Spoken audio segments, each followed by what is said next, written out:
สิมาเบิ่งแมงอันนี้ทุกคนว้าวแมงอีหยังทุกคนแมงขี้เหยื่อโรงพยาบาลน้องเอียงตอนนี้กำลังสิขัวโป้ได้บุกหลานนี่คุณอะเป็นถ้วยใหญ่นึงเนาะถ้วยใหญ่นึงเลยทุกคน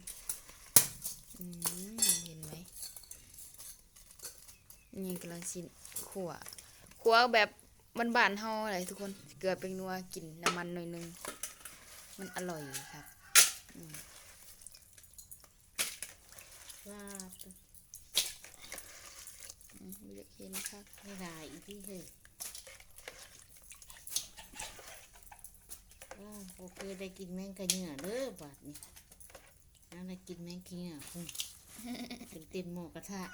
หยิบหม้อกระทะเลยใส่เลยเอาน้ำมาใช้แน่น้อยจังน้อยมันบ่ชุบเลย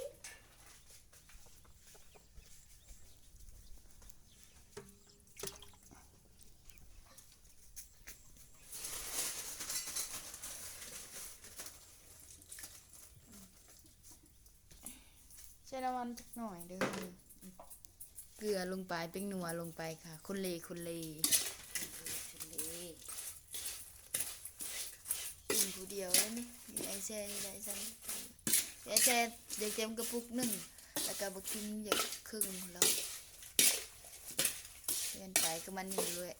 ได้เงินละมีเชิงถามมึงนึงเพื่อได้อยู่หน่อยถามมึงอีในทีมว่าลงอะไรกันเถอะแม่นี่ไหนเราจะชื่อว่าอย่างเนาะใครคนไทยเฮงมากินแล้วใช่ไหมน้ำมันอีนี่ท้าก้อน